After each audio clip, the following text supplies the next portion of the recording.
Welcome to Neutral Ground, a werewolf-fated mate romance, where fate is messy, the sparks are wild, and the full moon brings more than fur and fangs. There's snark, steam, and a mate bond neither of them asked for but can't escape. Buckle up, pack. From haunted hearts to ancient curses, you'll find stories here that pull you in and don't let go. If you're into tales that twist the real and the unreal, you're in the right place. TM Nyxen Audiobooks. Hit that subscribe button, and let's dive in. The air in the pack's strategy room hung thick with the scent of pine and beeswax, layered with the earthy musk of territory markers meticulously applied to the sprawling maps that dominated the walls. A low fire crackled in the hearth, casting flickering shadows that danced across the faces of the pack warriors etched into the wood carvings above the mantel. Christian stood by the oak table, the parchment of the summons feeling unnaturally stiff and cold against his palm, a stark contrast to the room's warmth. He slid the heavy envelope across the worn surface towards Jackson, the gesture betraying none of the anxiety churning in his gut. "Council summons," Christian announced, his voice calm as always, but threaded with a note of concern only Jackson would recognize. "Neutral ground negotiations. Pack presence required." Jackson, sprawled in his chair with one leg propped against the table's edge, raised a skeptical eyebrow.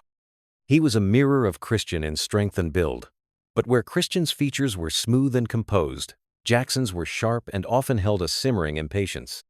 "Who's the other party?" Christian sighed, the sound barely audible above the crackling fire. "Ashenblood kin." Jackson's casual posture tightened almost imperceptibly. "That's a name with sharp edges." His hand stilled on the hilt of the hunting knife he'd been idly cleaning. "They've got a reputation," Christian conceded. "Fierce, but fair, supposedly." He watched Jackson's reaction carefully. "Fair?" Jackson scoffed, a cynical twist to his lips. "That usually means they know how to make losing feel like your idea." Christian gave a half smile, a rare glimpse of humor in his usually guarded expression. "Let's hope we're not the ones walking away feeling clever about being robbed." The weight of responsibility settled heavily between them, the unspoken understanding that any misstep could have dire consequences for the pack.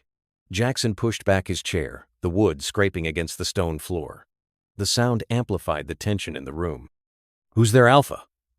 The casual question held a challenge, a readiness for conflict. Christian paused, his gaze unwavering. "Rowan." He noted the flicker of something unreadable in Jackson's eyes, a wariness that mirrored his own. The Ashenblood kin were known for their unpredictable nature, their adherence to tradition, and a ruthlessness that made other packs think twice before crossing them. Jackson smirked, a flash of teeth in the firelight. "Great. Another puffed-up alpha who thinks the moon shines out of his tail." He was already picturing the encounter, the inevitable posturing and veiled threats, the tiresome dance of dominance. Christian's expression remained neutral, betraying nothing of the apprehension he felt. Maybe. Be ready either way. He knew Jackson's short temper was a double-edged sword, a source of strength in battle but a dangerous liability in diplomatic negotiations. As Jackson strode off to prepare, his movements radiating pent-up energy, Christian murmured to himself, almost too quietly to be heard. Maybe not. He knew Rowan by reputation alone, and that reputation painted a picture far more complex and potentially more dangerous than a simple puffed-up alpha. He just hoped Jackson could keep his wolf leashed long enough to find out the truth. Inside, Jackson cursed under his breath. Another pointless parley, another waste of time kowtowing to some self-important alpha. His wolf, usually a comforting presence, was restless beneath his skin, sensing the impending journey and the potential for conflict. He hated leaving the packlands, hated the forced civility, the constant need to be on guard. Every instinct screamed at him to stay, to protect what was his. He ran a hand through his already disheveled hair, the weight of leadership, a burden he shared with Christian, settling heavily on his shoulders. He'd go, of course, he always did. Loyalty to the pack, to his brother, was etched into his bones. But he'd go with a blade sharp and a promise whispered on the wind. He wouldn't suffer fools gladly. The low growl of motorcycles shattered the morning stillness, ripping through the tranquil air like a rusty blade. Jackson's jaw tensed as a cloud of dust, thick and gritty, rolled up the lodge's driveway, coating the meticulously swept gravel, and even finding its way to cling to the rough-hewn logs of the building. The sound intensified, morphing into a deep, resonating rumble that vibrated in his chest, a primal warning that life as he knew it was about to irrevocably alter. 3 figures dismounted, their movements fluid and coordinated, betraying a discipline forged from years of pack life. The lead rider, clearly in charge, swung a leg over the sleek, black machine, its polished chrome glinting even under the layer of dust. She peeled off her helmet with a practiced grace, letting a cascade of dark waves fall around a face both fierce and striking. Sunlight caught in the raven strands, turning them to shimmering obsidian. Alpha Rowan. Jackson's pulse slammed into overdrive, a dizzying rush that made him sway slightly. No, not now. Not here. His grip on the worn wooden porch railing tightened, knuckles bone white. He had to maintain control. He had to. He couldn't afford to show weakness. Not now. Not in front of her. Not in front of Christian. His wolf howled, a primal, instinctive roar that echoed not in the air, but within the very core of his being. Mate. The word reverberated through him, a seismic shift that rearranged his inner landscape. The bond slammed into him with the force of a physical blow, his ribs tightening as if an iron band constricted his chest. His breath hitched, stolen by the sheer intensity of it. He scrambled to lock it down, to bury the raging storm beneath a carefully constructed facade of neutrality. His face remained impassive, his expression carefully blank, but the blood roared in his ears, a deafening counterpoint to the seemingly calm exterior. Rowan's gaze landed on him, piercing and assessing. A flicker of what he thought might be shock, surprise, or even dawning recognition barely betrayed itself before her mask of cold professionalism snapped into place. It was a carefully constructed defense, a wall built high and strong, and it infuriated him. He wanted to see her, the real her, to gauge the true depth of her reaction. "Alpha Christian," she greeted, her voice smooth but firm, a carefully modulated tone that offered nothing away.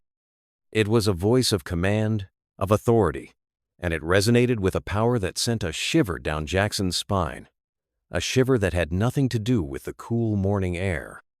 "Thank you for meeting us." Christian extended a hand, his face a mask of diplomatic pleasantry. Jackson knew him well enough to see the calculation in his eyes, the weighing of power and potential alliances. "Alpha Rowan, welcome. Let's make this a productive negotiation." Jackson bit his tongue, struggling to shove down the roaring heat inside him. The wolf inside him clawed at the boundaries of his control, desperate to surge forward, to claim what was his.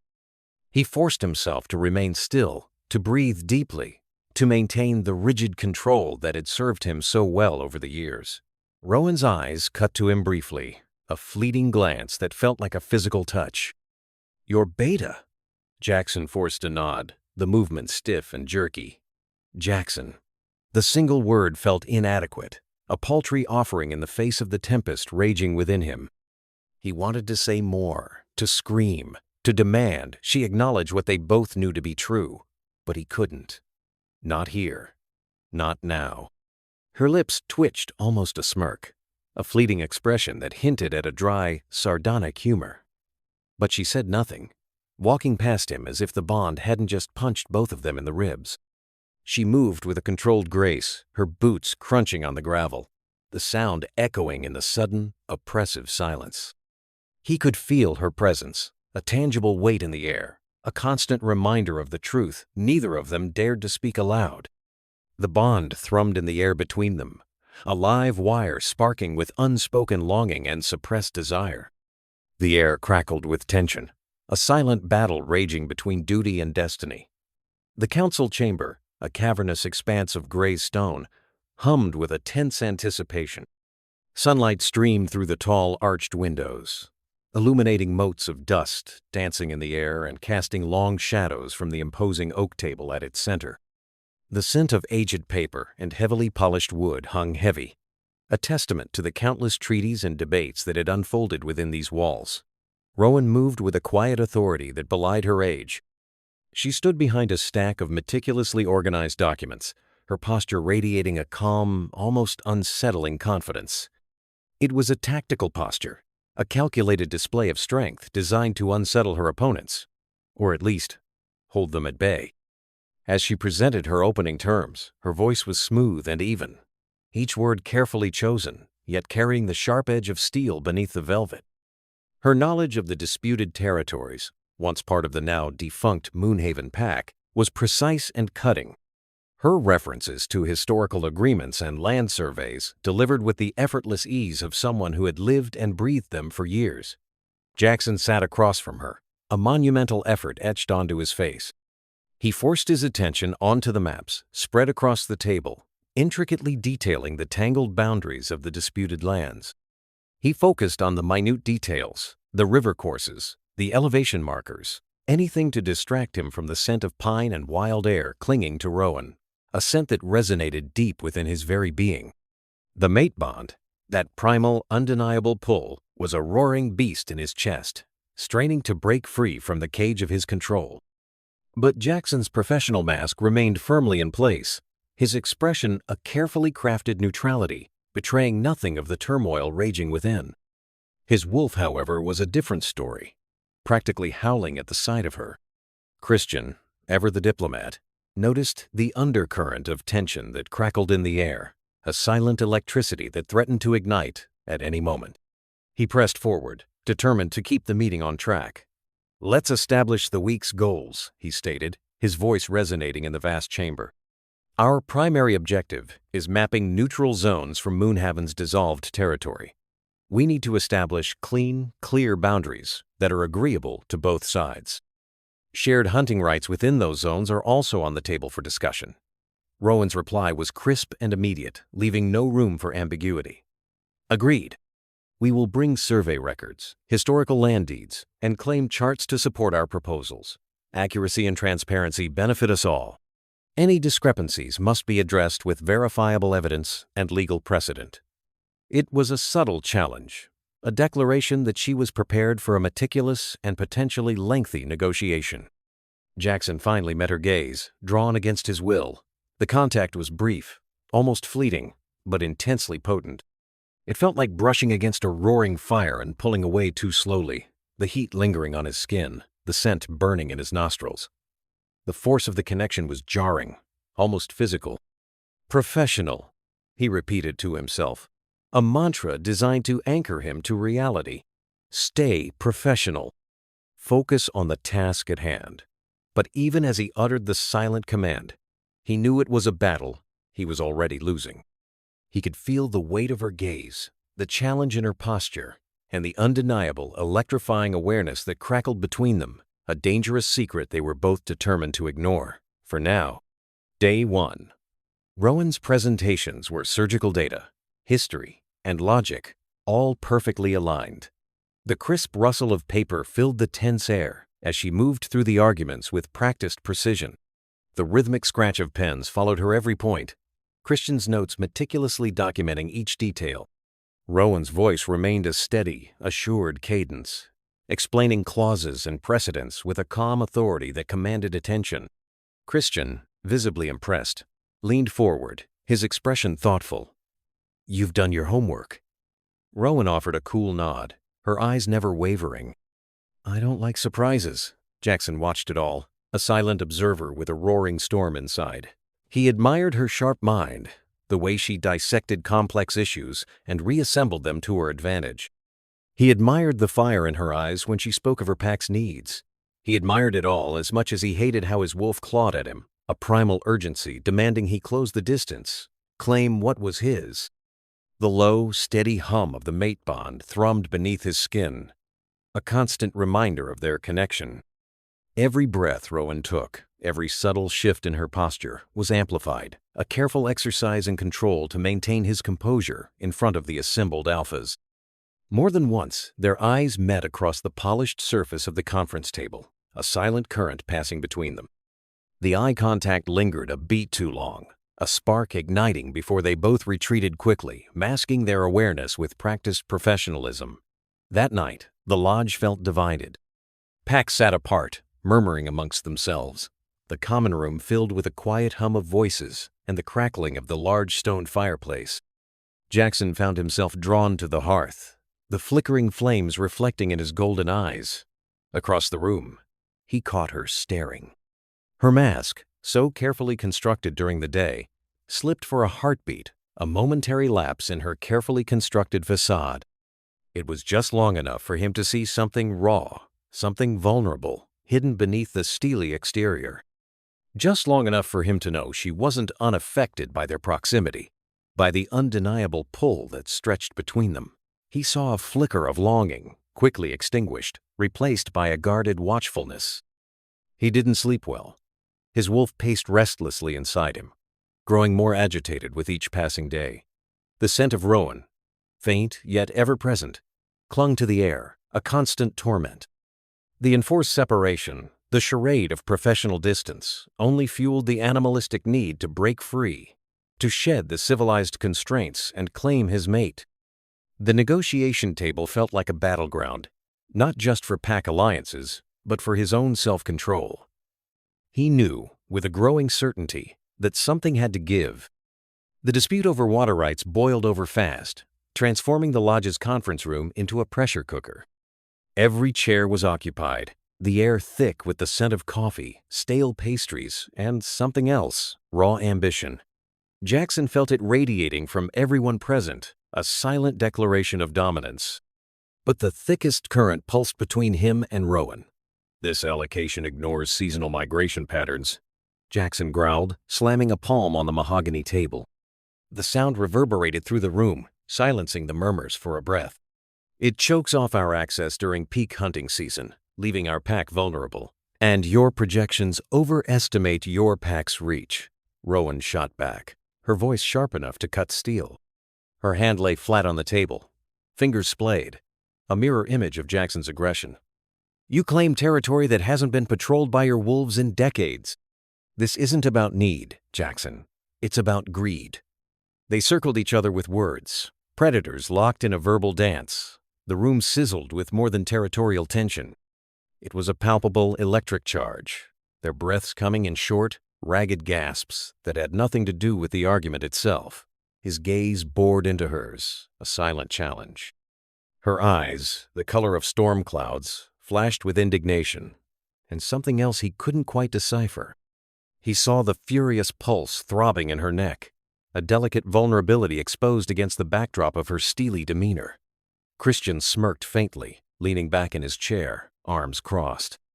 He watched them tear into each other like it was foreplay, a twisted amusement glinting in his eyes. Jackson ignored him, his focus locked on Rowan. The meeting eventually dissolved into a stalemate, a reluctant agreement to table the discussion until further research could be conducted. But the animosity lingered, clinging to the air like smoke. Later, under the vast, indifferent gaze of the moon, Jackson found Rowan alone on the lodge deck. The cold night air bit at exposed skin, chasing away the heat of the earlier confrontation. She stood at the railing, shoulders hunched, staring out at the snow-dusted pines. The silver light painted her face in stark relief, highlighting the exhaustion etched around her eyes. He hesitated, then stepped onto the deckboards, the sound muffled but audible. "Always this stubborn?" he asked, his voice low, a deliberate attempt to break the tense silence. She didn't look at him, her grip tightening on the railing. "Always this insufferable?" Silence settled between them, a quiet that felt different from the earlier, heated argument. It wasn't entirely hostile, but laced with a complex mix of weariness and something akin to reluctant respect. He moved closer, the scent of pine and snow mixing with the faint, musky aroma that was uniquely Rowan. He noticed the delicate curve of her ear against the wind-swept strands of her hair. "Why didn't you say anything?" he asked, voice barely above a whisper, knowing he was pushing, probing. He wanted to know why she held back, why she hadn't brought up the historical agreements that favored her pack. Rowan's answer was barely audible, a whisper lost on the wind. What would have changed? The question hung in the air, thick with unspoken burdens. He saw a flicker of something vulnerable in her eyes, a fleeting glimpse behind the carefully constructed facade. He watched her, noticing the almost imperceptible slump in her shoulders, a weight she carried that was invisible to everyone else. He saw the softness in her voice, a stark contrast to the harshness she'd displayed in the meeting. When she spoke of the burdens her pack carried, the young wolves struggling to adapt to the changing territories, it was over quickly, masked just before he could fully register it, giving way to the fierce, composed alpha he knew. But he'd seen it, that brief, unguarded moment of weariness, a crack in the armor he hadn't known existed, and now he couldn't unsee it. Christian and Rowan burned midnight oil, the scent of beeswax thick in the air. They were hunched over a sprawling map of the contested territories, its topographical lines illuminated by the unsteady glow of 2 candles. The late-night mapping session, initially tense, had slowly morphed into a collaborative effort. Christian, usually so reserved, was gesturing expansively, his voice low and animated as he outlined a proposed corridor for migrating wildlife. Rowan, in turn, offered a counter-suggestion, her brow furrowed in concentration as she traced a potential waterway diversion with her finger. "What about rerouting the stream through the northern ridge?" Christian suggested, his gaze meeting hers. "It could provide a natural barrier, minimizing encroachment on the protected zones." Rowan chewed on her lip, considering. "It's risky. We'd need to reinforce the embankment. Landslides are a real concern." "But the potential benefit," Christian trailed off, letting her complete the thought, "outweighs the risk, if we do it right," Rowan finished, a flicker of agreement in her eyes. They worked in companionable silence for a while, the only sounds the scratching of pencils and the crackling of the candles. Occasionally, a muffled chuckle would escape one of them, a shared groan over the challenges of navigating bureaucratic red tape, or a sarcastic comment about the former council's short-sighted planning. The flickering candlelight softened the harsh angles of their faces, lessening the distance between them. With each shared insight, each collaborative solution, a fragile sense of trust was being built, brick by brick. Meanwhile, in the hushed stillness of the lodge, Jackson was wide awake, his restlessness a tangible thing. He padded silently through the darkened corridors, the wood floors cool beneath his bare feet. Sleep eluded him, the weight of leadership, the constant calculations, pressing down on him like a physical burden. He found himself drawn to the kitchen, the only room with a faint light emanating from beneath the door. He pushed it open to find Rowan already there, barefoot and perched on the edge of the counter, nursing a mug of black coffee. The overhead light was off, leaving only the soft glow of the kitchen's under-cabinet lighting to illuminate her face. She looked up, startled, her eyes initially guarded before softening slightly as she recognized him. "Couldn't sleep?" he asked, his voice low, barely above a whisper. "Too much noise," she murmured, tapping her temple with a finger. "The council, their voices, they never really shut up, you know." He nodded, understanding flickering in his eyes. He poured himself a cup of coffee, the silence stretching between them. "It's a lot, isn't it?" Jackson finally said, breaking the quiet. Rowan swirled the dark liquid in her mug. "The pressure? Yeah. Feels like everyone's watching, waiting for you to screw up." "Exactly," Jackson sighed, taking a sip of the coffee. "And you can't show it." "Can't let them see you doubt. You always have to have the answer, even when you don't." Rowan met his gaze, her expression surprisingly vulnerable. "It's lonely, isn't it?" "Being in charge." He nodded, his throat tight. "It is." They spoke of leadership, the loneliness, the weight of always having to be right. They shared anxieties about the dwindling resources, the growing unrest within the colony, and the constant fear of failure.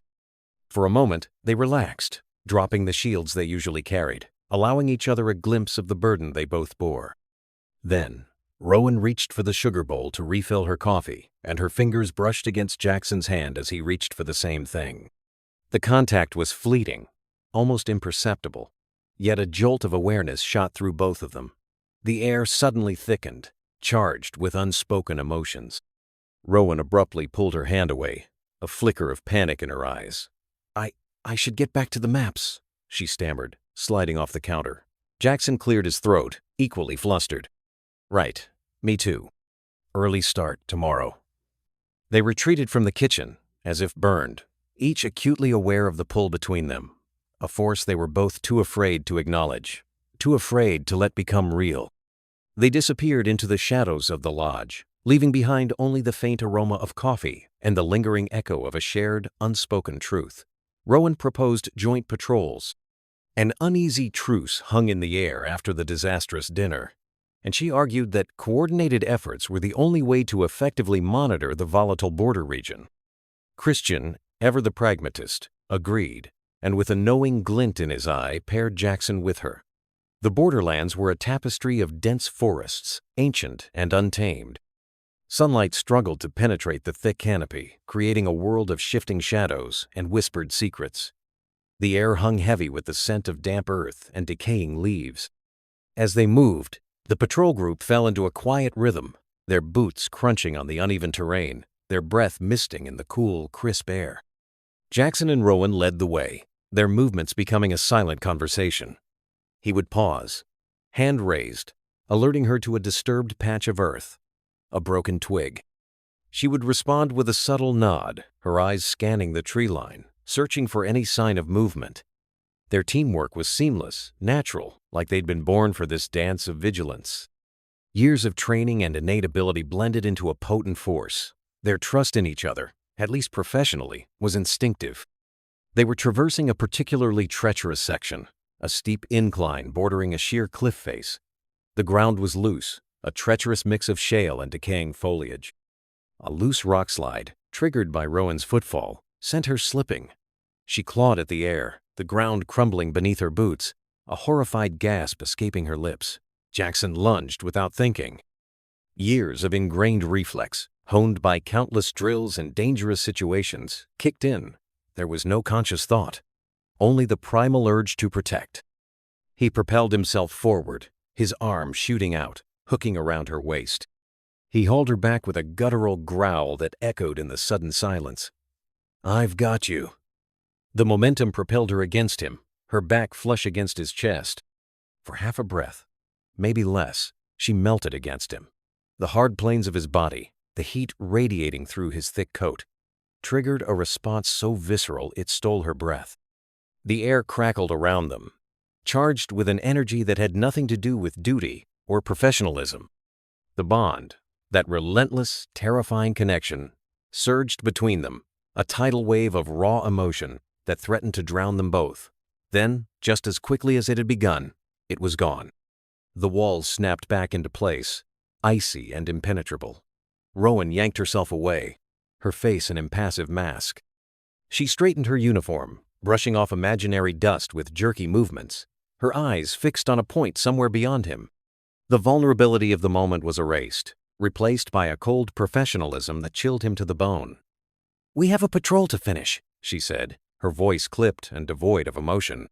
Without a backward glance, she turned and continued along the path, her pace quick and purposeful. Jackson stood there, frozen, the phantom weight of her body still imprinted on his own. His heart hammered against his ribs, his breath coming in ragged gasps. He swore under his breath, a string of curses that did nothing to alleviate the frustrated confusion that coiled in his gut. He watched her walk off, the rigid set of her shoulders a clear message. He knew he was being pushed away, deliberately, forcefully, and he had no idea why. Rowan's proposal for shared hunting territories wasn't just smart, it was brilliant. It wasn't simply about dividing land. It was about weaving their futures together, about acknowledging the dwindling resources and the unsustainable nature of their current, fiercely guarded boundaries. She argued that by combining their territories and establishing a rotational hunting system, they could allow certain areas to recover, ensuring a consistent and abundant food supply for generations to come. She spoke of cooperative patrols, of sharing knowledge of migration patterns, and of a unified defense against outside threats, both human and animal. Her forward-thinking logic extended beyond mere survival.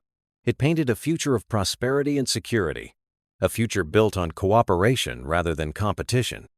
She wasn't just suggesting a truce, she was offering a foundation for lasting peace. Christian was openly impressed. He leaned forward, his gaze sharp and assessing, but laced with undeniable admiration. "This changes everything," he stated, his voice resonating with a weight that spoke to the significance of her words. "It benefits both packs long-term. We've been so focused on defending what's ours, we haven't considered the possibility of growth together." He gestured towards his pack members, their faces a mixture of surprise and burgeoning hope. This could solve so many problems we haven't even articulated yet, Rowan. You have a gift. The mood lightened, a palpable shift in the atmosphere that crackled with newfound possibility. The tension that had been thick enough to cut with a knife began to dissipate as a shared dinner was proposed. Long trestle tables were set up under the twilight sky, illuminated by torches that cast dancing shadows onto the faces of the gathered wolves. The air filled with the intoxicating aroma of roasted deer and wild boar, seasoned with herbs gathered from the forest floor. Glasses clinked as wine flowed freely, loosening tongues and easing anxieties. There was still an undercurrent of suspicion, a hesitation in shared glances, but the subtle softening between the rival packs was undeniable. Laughter, hesitant at first, began to ripple through the crowd, a sound that had been absent for far too long. Later, as the revelry wound down and the moon hung high in the sky, Jackson found himself drawn to Rowan, standing near the edge of the forest, the shadows clinging to her like a second skin. The celebratory chatter faded into a muted hum, leaving them in a space where their words could be their own. He approached her slowly, drawn by an invisible force that defied logic and protocol. Jackson and Rowan found themselves deep in conversation, a dialogue that danced dangerously close to forbidden territory. They spoke of loyalty, not just to their packs, but to their principles, to the vision of a better future Rowan had laid out. They spoke of sacrifice, the unspoken expectation that they would always prioritize their pack's needs above their desires. They spoke of the ghosts of who they thought they'd have to be, cold, calculating leaders, forever bound by duty. Each word felt carefully chosen, weighted with unspoken meaning and the tantalizing possibility of something more. It's a heavy burden, Jackson confessed, his voice barely a whisper, his gaze locked on the distant stars. This position, it demands everything, leaves nothing for yourself. Rowan nodded, her silhouette etched against the silver moonlight. We never asked for it, did we? This responsibility? But we carry it nonetheless. He turned to face her, his eyes searching hers in the dim light. Sometimes, he said, the word thick with suppressed emotion, I wonder what it would be like to just let go, to choose something, someone, for myself. The words hung between them, heavy with unspoken longing. Rowan's breath caught in her throat. We can't, she responded, her voice barely audible, a plea disguised as a statement. We can't afford to be selfish, Jackson. Not when so much depends on us. They acknowledged what they felt, the potent attraction that had been simmering beneath the surface, without daring to speak it aloud.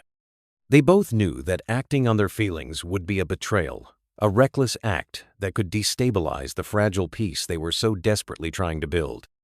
The quiet heartbreak of denying themselves resonated in the silence, a silent promise of a love that could never be. They were bound by duty, by loyalty, by the weight of expectations. And in the face of such overwhelming responsibility, their desires were a luxury they simply couldn't afford. The unspoken acknowledgement hung heavy in the air, a bittersweet symphony of longing and regret, as they stood in the moonlight, two lonely figures forever bound by a love that could never be. The rain was a furious curtain in the courtyard, slicking the cobblestones and plastering their hair to their foreheads. The air crackled with a cold electricity that mirrored the storm brewing between Jackson and Rowan. He had followed her out here, the slam of the armory door still echoing in his ears. What the hell, Rowan? Jackson's voice was a low growl, barely audible over the drumming rain. That patrol route was reckless. You almost led those rogues right to the northern border. Rowan spun, her face tight, illuminated by the sickly yellow light spilling from the guardhouse windows. Reckless? It was a reconnaissance mission. We needed to gauge their activity. By charging in head first? You had Lily and Finn with you? They're still pups. They're training! They need to learn! Her voice rose, sharp and defensive. And what? Nearly getting killed is the best lesson? You're taking unnecessary risks, Rowan. Pushing them. Pushing yourself. What are you trying to prove? He stepped closer, the scent of wet earth and wet wolf clinging to her. Rowan's jaw clenched. I don't have to explain myself to you, Jackson. No? Because last I checked, I was second to you. Responsible for the pack's safety just as much as you are. He ran a hand through his already soaked hair, frustration etched on his face. "But you've been ignoring me, shutting me out, acting like I'm some outsider." Her eyes flashed. "Maybe you should act like one then." The words hung in the air, heavy with unspoken accusations. Jackson flinched, as if struck. He knew she was lashing out, but the sting of her rejection was no less real. "Is that what you want, Rowan? For me to just disappear?" "It would certainly make things easier," she snapped, but the tremor in her voice betrayed her. He closed the distance between them, his gaze locked on hers. The rain plastered her tunic to her skin, outlining the tense muscles in her shoulders. He could feel the heat radiating from her, even through the chill air. "Easier for who, Rowan? Because it sure as hell isn't making things easier for me." "Don't," she hissed, taking a step back. "Don't do this, Jackson." "Do what? Acknowledge that we're both going insane trying to ignore this pull between us." The words were ripped from him, raw and desperate. "I can't keep pretending it isn't there, Rowan. Every time I look at you, every time you're in danger." He trailed off, unable to articulate the agonizing fear that gnawed at him. Rowan's breath caught in her throat. She could feel the frantic beat of his heart echoing her own. Her fists clenched at her sides, knuckles white. "The pack has to come first, Jackson, always. You know that." "And what about us?" he demanded, his voice breaking. "Are we just supposed to bury everything because of some misguided sense of duty? Are we supposed to sacrifice everything?" "There is no us." The words were a venomous whisper, but her shoulders trembled. "There can't be. I am the alpha.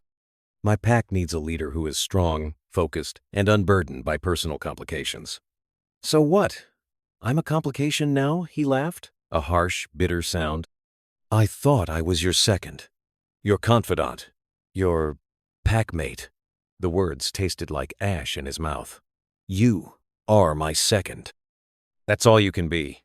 Her voice was a strained whisper, her eyes glistening with unshed tears. He circled her slowly, like a wolf testing its prey. He could see the undeniable longing in her eyes, the battle raging within her.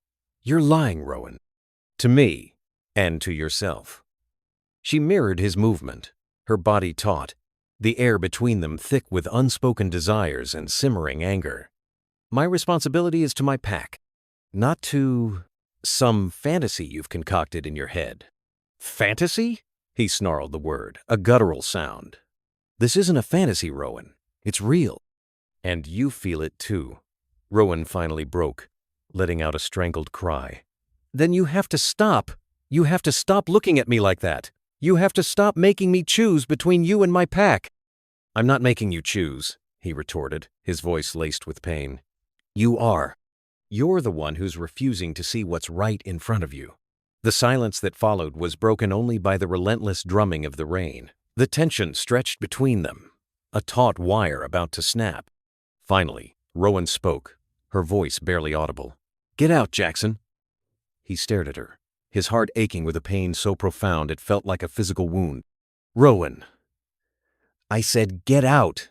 She spun away from him, turning her back to him completely.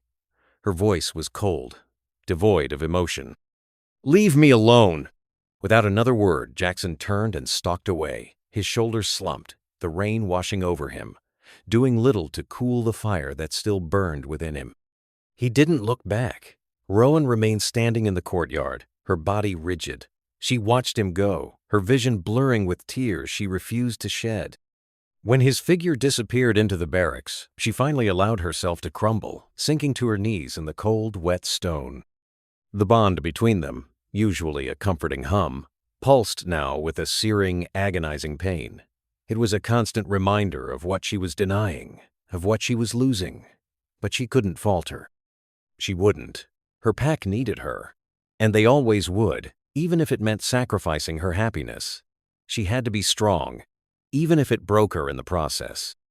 With a choked sob, she pushed herself to her feet and, turning her back on where Jackson had disappeared, stormed towards the pack house, leaving the courtyard empty and echoing with the sounds of the storm, a storm raging both within and without. The morning dawned a bruised purple, the sky weeping sheets of rain that hammered against the windows of the pack house. The air hung thick with the scent of damp earth and impending thunder. Inside, a fire roared in the hearth, a defiant beacon against the storm-drenched gloom. It cast a warm, flickering glow across the rough-hewn log walls and the worn, comfortable furnishings, offering a small haven from the tempest raging outside. Christian found Jackson standing stiffly by a window, his back a rigid line of defiance and inner turmoil. He looked like a soldier bracing for impact, his shoulders tense and his jaw clenched. "Are you done lying to yourself?" Christian asked, his voice a low rumble that somehow carried above the tempest. It wasn't an accusation, but a gentle prod, laced with a hint of weariness. He'd seen this battle play out on Jackson's face for weeks, the constant struggle between duty and desire etched into every line. Jackson rubbed his temples, a weary gesture that betrayed the exhaustion he tried to hide. Dark circles underscored his eyes, and his usually vibrant aura seemed muted, dimmed by the internal conflict. "My duty is to you, to the pack." The words were spoken with a forced conviction, as if reciting a mantra he desperately needed to believe. Christian gestured towards the fire, his hand moving with a quiet grace that belied his strength. "Come, sit. Warm yourself." He waited, his gaze patient and understanding, until Jackson reluctantly obeyed. He settled onto the worn leather armchair opposite him, the leather creaking softly under his weight. The silence stretched, punctuated only by the crackling fire and the relentless drumming of rain against the glass. The atmosphere was thick with unspoken emotions, a tangible tension that mirrored the storm outside. Finally, Christian spoke, his voice calm and deliberate, each word carefully chosen. "And your mate? Where does she fit into this equation of duty? Does her happiness mean nothing?" Jackson flinched, as if struck. His gaze, which had been fixed on the storm-ravaged landscape, now snapped down to the dancing flames. He watched them with an almost hypnotic intensity, as if searching for answers in their fiery depths. "She doesn't." He said it with a finality that bordered on desperation, his voice strained and tight, as if trying to convince himself more than Christian. There was a raw vulnerability in that single word, a glimpse into the pain he was trying so hard to suppress. Christian's stare hardened, a flicker of steel entering his usually compassionate eyes, though his voice remained even. "Finding your mate isn't betrayal, Jackson. It's not a weakness or a distraction. It's the blessing we fight for, the very foundation upon which strong packs are built. A bonded pair strengthens the entire pack. I didn't give you this position so you could rot alone, sacrificing your happiness on some misguided altar of obligation. Your well-being is vital to our strength. How can you effectively lead and protect us if you're denying such a fundamental part of yourself?" Jackson's throat worked, the muscles straining as he swallowed hard. He looked away from the fire, his gaze darting around the room, seeking an escape from Christian's piercing gaze. The firelight danced in his eyes, reflecting his inner conflict, the battle raging between his duty and his heart. "You'd be okay with this?" The question was barely a whisper, laced with disbelief and a desperate hope. It was the plea of a man clinging to a raft in a stormy sea, searching for a lifeline. Christian rose and moved to stand beside Jackson, placing a hand on his shoulder, his grip firm and reassuring. The touch was a grounding force, a reminder of the bond they shared, the years of trust and loyalty. "If it strengthens us, Jackson, if it brings you happiness and makes you a more complete, more powerful warrior, I'd be a fool not to be. A happy beta is a strong beta, and a strong beta strengthens the entire pack. I've always known your loyalty, known that it would never waver, but loyalty shouldn't demand the sacrifice of your soul. You deserve happiness, Jackson." He paused, his gaze unwavering, locking with Jackson's. "Besides, I've always suspected you knew this already. You just needed permission to admit it to yourself." A long, heavy silence descended, thick with unspoken words and the weight of possibilities. The fire popped and hissed, mirroring the turmoil within Jackson.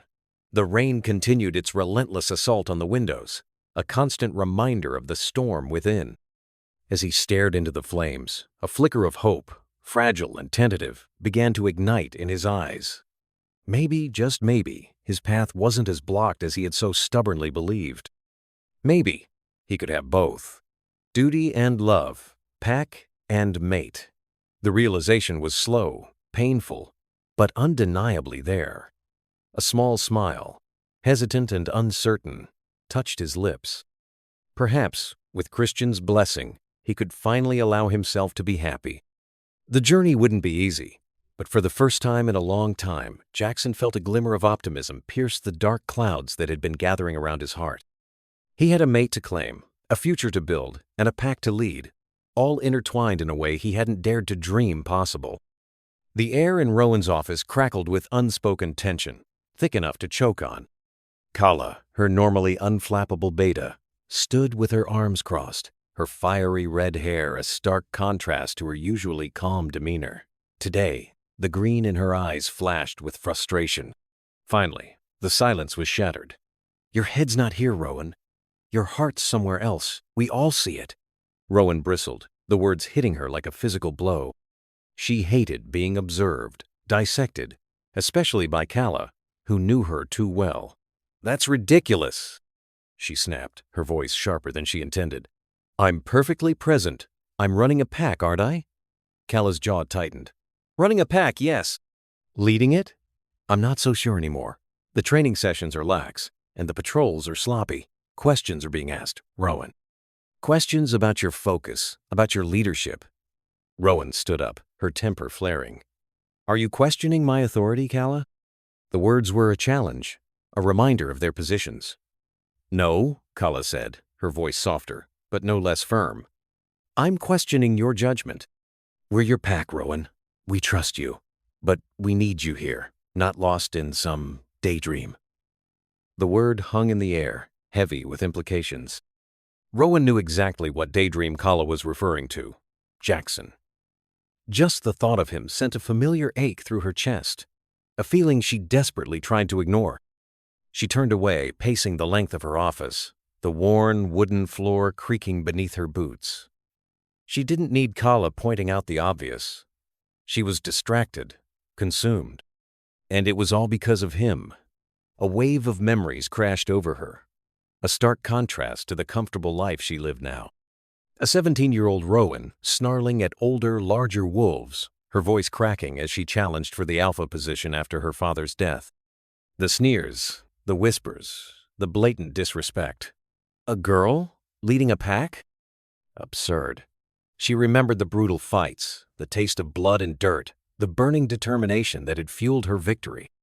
She remembered proving herself, time and again, silencing every doubter with sheer force and unwavering resolve. She had clawed her way to the top, fought tooth and nail to earn the respect she now commanded. She had built this pack, brick by bloody brick, and she wouldn't let anything, anyone jeopardize it. "You don't understand," Rowan said, her voice tight, her back still turned to Kala. "This isn't just about me. It's about the pack. They need a strong leader, a decisive leader. Not someone compromised." Compromised? By what? By happiness? Kala stepped closer, her voice laced with a tenderness that Rowan hadn't heard in a long time. "Letting him in doesn't mean giving up what you've built, Rowan. It means sharing it. You don't have to carry the weight of the world on your shoulders alone." Rowan wasn't so sure. She remembered the vulnerability she felt after a particularly brutal attack, the fear that her weakness would be exploited. She had vowed then and there to never let anyone see her vulnerable again, to never rely on anyone else for strength. "Love is a weakness, Kala," she said, the words echoing the mantra she had repeated to herself for years. "It makes you vulnerable. It clouds your judgment. And an alpha can't afford those luxuries." Kala sighed, the sound heavy with disappointment. "That's bullshit, Rowan, and you know it. Love can be a strength, a foundation. It can make you stronger than you ever thought possible. Look at Liam and Maya. They lead together, and they're damn good at it." Rowan scoffed, but the comparison stung. Liam and Maya had found strength in their bond, but Rowan couldn't shake the fear that love would be her undoing, that it would erode her authority, chip away at her carefully constructed facade of invincibility. "I can handle this," she said, her voice regaining its steel. "I don't need—" "You don't need him?" Kala finished the sentence, her green eyes meeting Rowan's with unwavering intensity. "Or Are you just afraid to need anyone at all?" The words hung in the air, a piercing truth that Rowan couldn't deny. Was she so afraid of losing control, so terrified of vulnerability, that she was willing to sacrifice her happiness?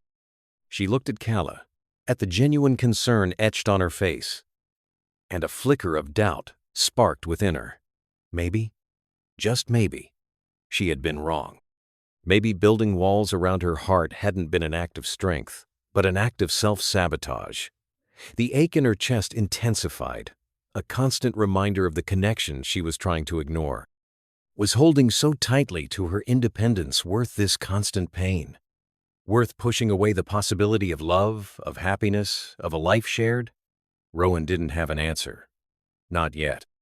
But for the first time, in a long time, she started to question everything. The walls she had built, the rules she had lived by, the very definition of strength she had embraced. And in that moment of doubt, a tiny seed of hope began to sprout. The air in the council chamber crackled, not with animosity this time, but with the subdued energy of a monumental achievement. Each clause, meticulously debated and painstakingly worded over weeks, was now immutable, etched in ink on thick parchment. The agreements were signed. Christian, with a flourish that belied the weariness etched on his face, signed first, the pen gliding across the paper, a tangible symbol of his pack's commitment.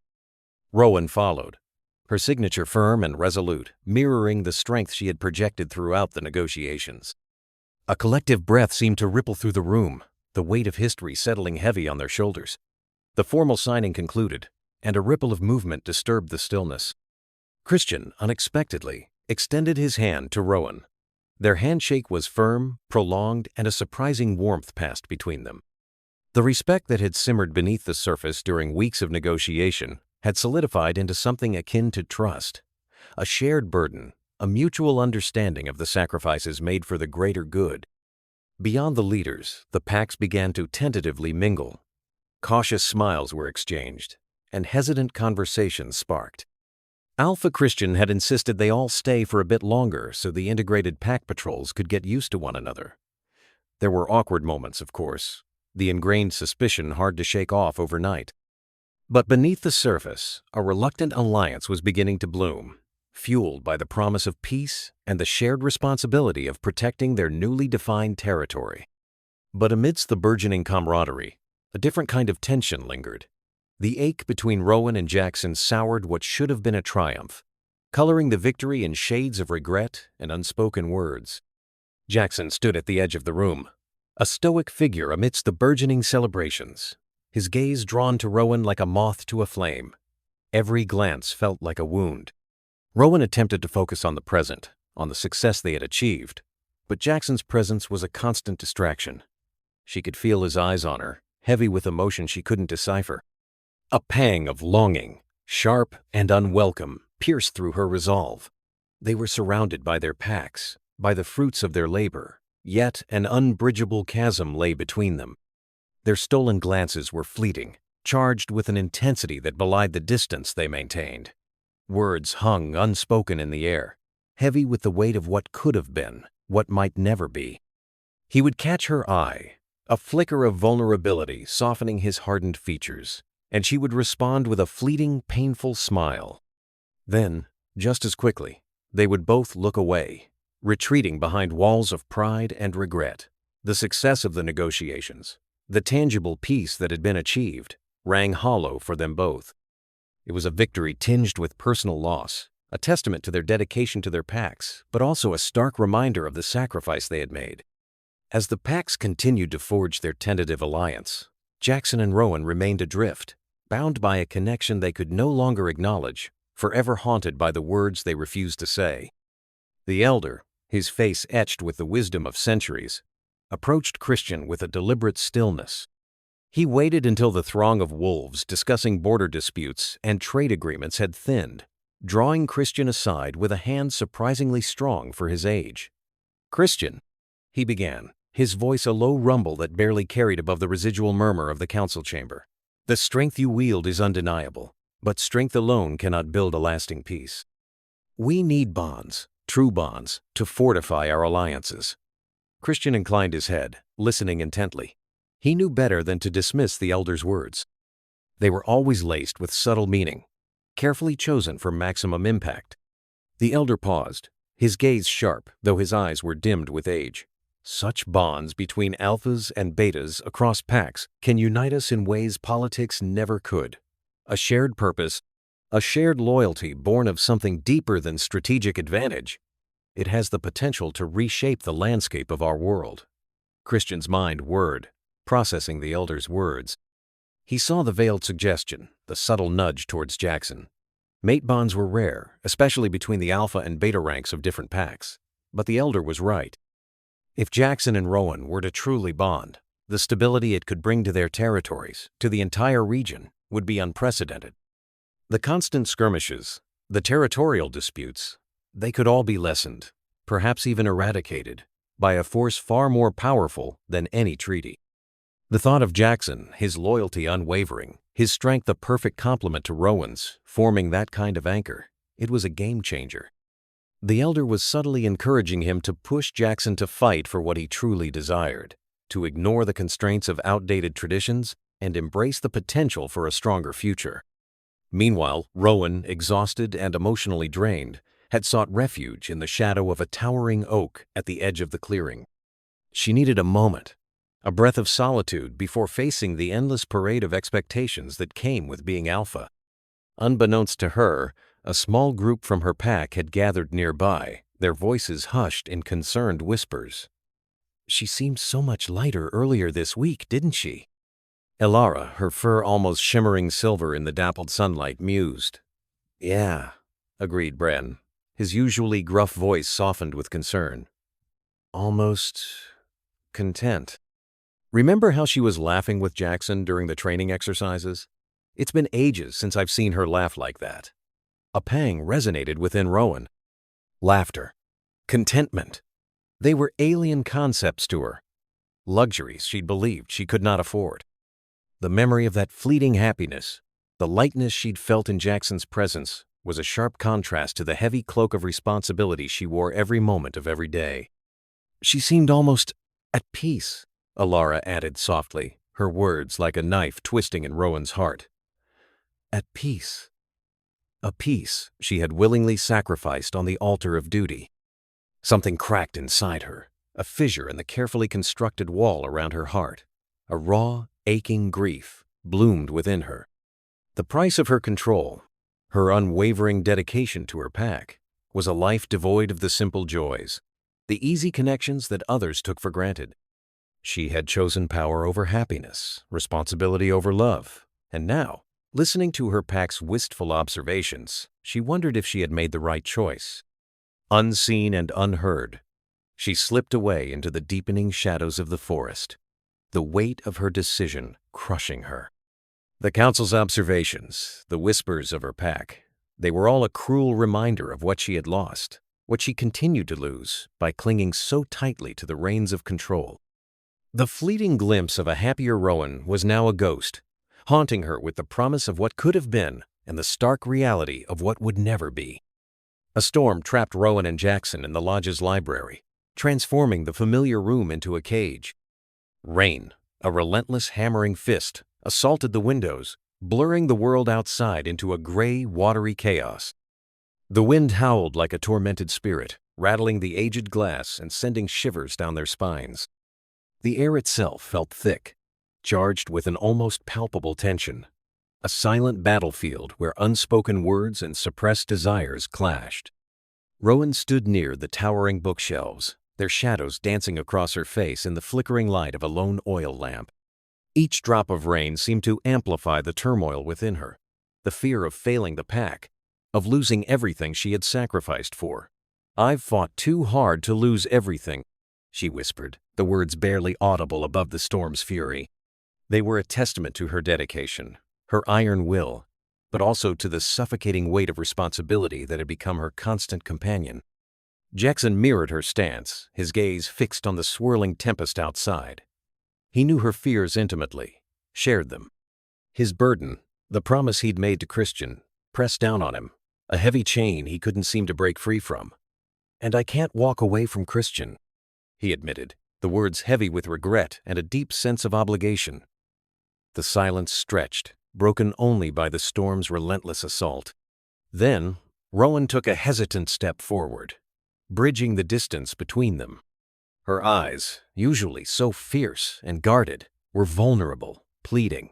"But I don't want to walk away from you either." The admission hung in the air, a fragile truth exposed to the elements. They met in the middle of the room, drawn together by an invisible force, a magnetic pull that defied logic and duty. The storm raged outside, mirroring the tempest within them. They reached for each other, not as alpha and beta, not as negotiators or protectors, but as two souls, raw and exposed, finally acknowledging the undeniable connection that had been simmering beneath the surface for so long. Their embrace was tentative at first, a hesitant exploration of forbidden territory. But as their bodies met, the years of suppressed longing erupted, a torrent of pent-up emotion. Rowan buried her face in the crook of Jackson's neck, inhaling his familiar scent, a mixture of pine and something uniquely his. He held her tight, his arms a steel band against the storm. "We can't," he murmured, his voice thick with anguish, the words a painful reminder of the impossible situation they found themselves in. But his body betrayed him, his hands tightening their hold, his fingers tracing the curve of her spine. "I know," she whispered back, the single word laced with despair. But God, Jackson won. Their eyes met, a silent conversation passing between them, a desperate plea for a solution that didn't exist.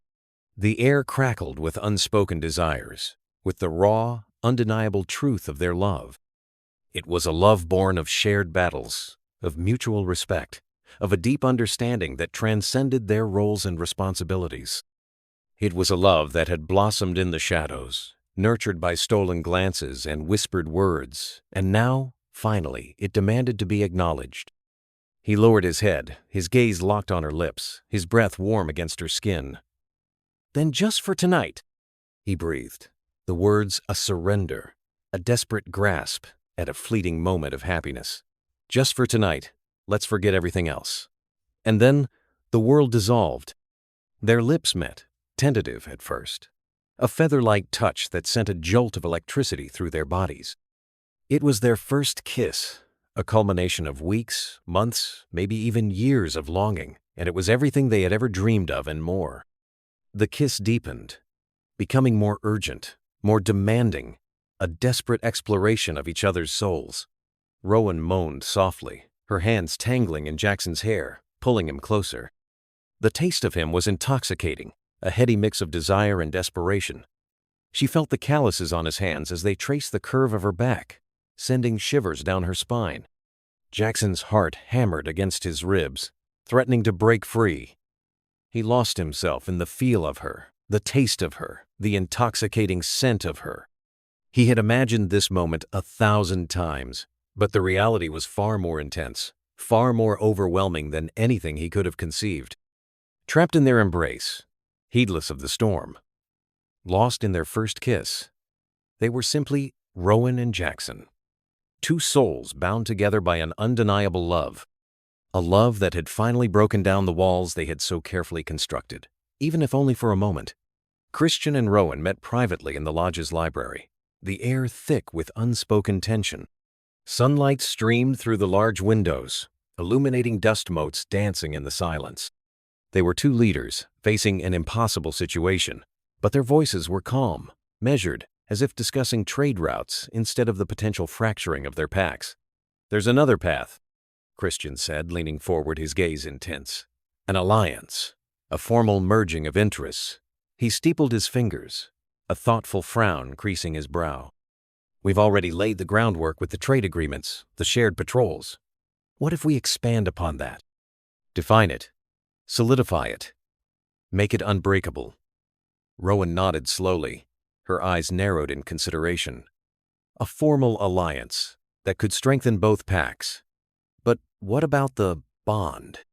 The word hung in the air, heavy with unspoken implications. "We amend the agreement," Christian countered, his voice firm. "Add clauses that acknowledge the mate bond between Jackson and you, Rowan. Recognize its significance, its potential to unite us further. We frame it as a strategic advantage, a way to ensure lasting cooperation and mutual benefit. The silence stretched, broken only by the distant call of a bird. Christian's strategy unfolded like a carefully planned chess game, each move calculated to protect his pack while leveraging the unexpected advantage or disadvantage of the mate bond. He saw the potential, the chance to not only avert disaster but to forge a stronger, more resilient future. "It's risky," Rowan finally said, her voice low. "But it might just work." With the preliminary framework in place, Christian nodded and summoned Jackson and Calla. They entered the room cautiously, sensing the shift in atmosphere. The two leaders shared a look, a silent understanding passing between them. "We have a proposal," Christian began, his voice formal. He outlined the plan, a comprehensive alliance, built on existing agreements but expanded to encompass shared resources, joint training exercises, and a unified defense strategy. He detailed the economic and military benefits, the advantages of combining their strengths. Jackson listened intently, his expression unreadable. Calla, however, was visibly skeptical, her arms crossed defensively. But then Christian dropped the bombshell, the formal recognition of the mate bond within the amended treaty. The shock was palpable. Jackson stiffened, his eyes snapping to Rowan, who met his gaze with a hesitant vulnerability. Calla gaped, her initial skepticism giving way to stunned disbelief. "This legitimizes the bond?" Jackson asked, his voice rough. "It wouldn't be seen as treason." "Not if we frame it correctly," Rowan said, her voice gaining strength. "As a unifying force, a symbol of our pack's commitment to each other." Christian elaborated, explaining how they could present the bond as a guarantee of lasting peace and cooperation. He spoke of the genetic advantage it offered, stronger, healthier offspring, and the political stability it represented. Slowly, cautiously, hope began to bloom. As the details of the plan took shape, the initial shock gave way to a burgeoning sense of possibility. Rowan and Jackson exchanged furtive glances, their postures softening, the tension gradually easing from their shoulders. The idea of being together, truly together, without sacrificing their responsibilities or betraying their packs, was almost too much to bear. Christian and Calla continued to refine the legal language, ensuring the amendments were airtight and beneficial to both sides. The weight of the impossible began to lift. Finally, after hours of intense discussion and careful negotiation, a fragile sense of optimism filled the room. Rowan looked at Jackson, and for the first time since the revelation of their bond, a ghost of a smile touched her lips. Jackson mirrored the expression, a hesitant, almost smile that spoke volumes. They could have each other. They could have their packs. And, perhaps, they could even have a future. The impossible was, against all odds, within reach. The alliance ceremony wasn't a stiff, formal affair dictated by cold politics. It was a vibrant celebration of unity, a blossoming of hope under the watchful eyes of the ancient forest. Sunlight, fractured and softened by the canopy, dappled the forest clearing in a mosaic of light and shadow.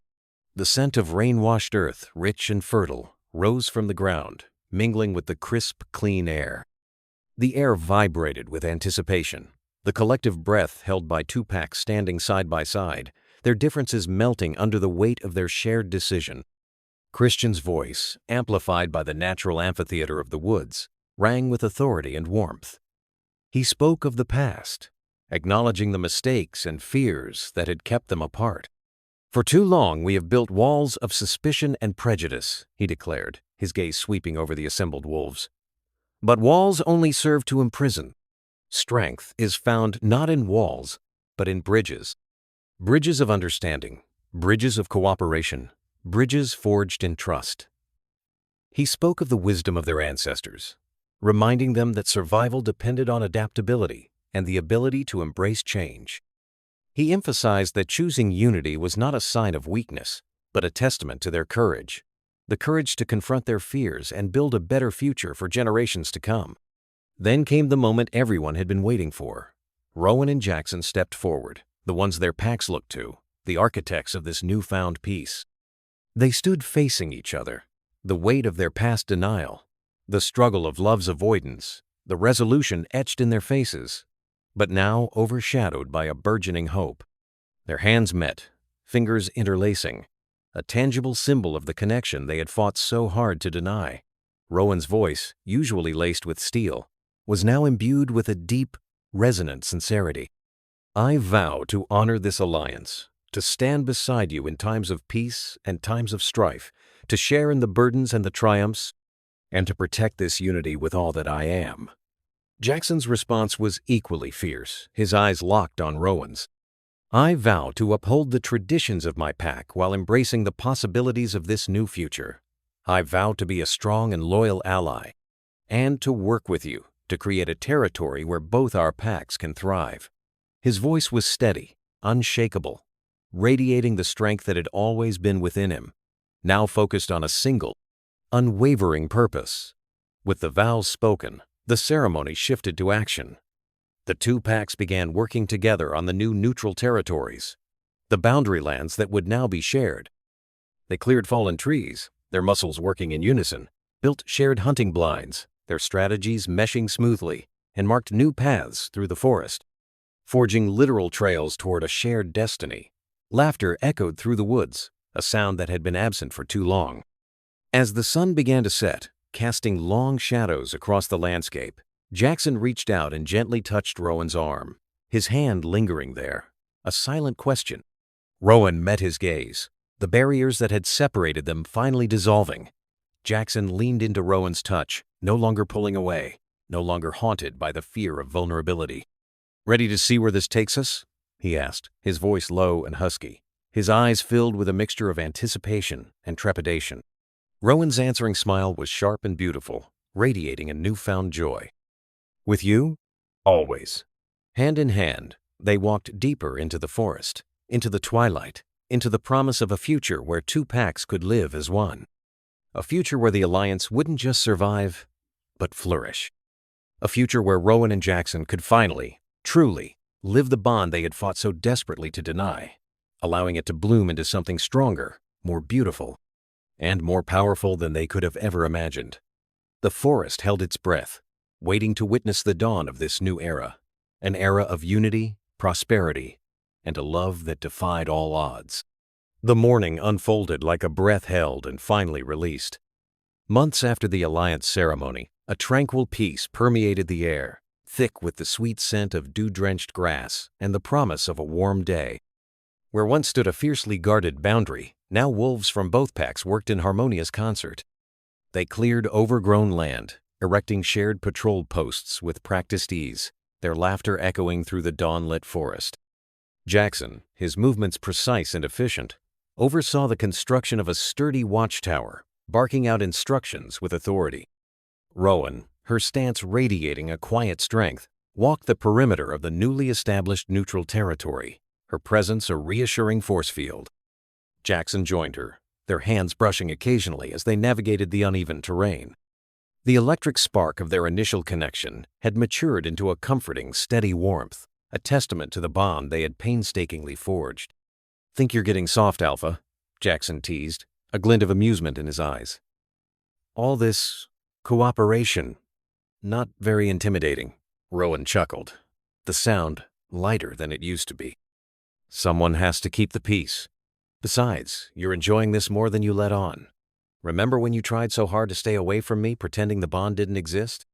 "Those were dark times," Jackson admitted, a playful grimace on his face. "Dark times that involved a certain someone who held my heart. Below them, in a clearing bathed in the golden morning light, young wolves from both packs sparred playfully. Their playful nips were not filled with malice like the wolves of old, but contained joy and playfulness." Rowan watched them with a quiet pride swelling in her chest.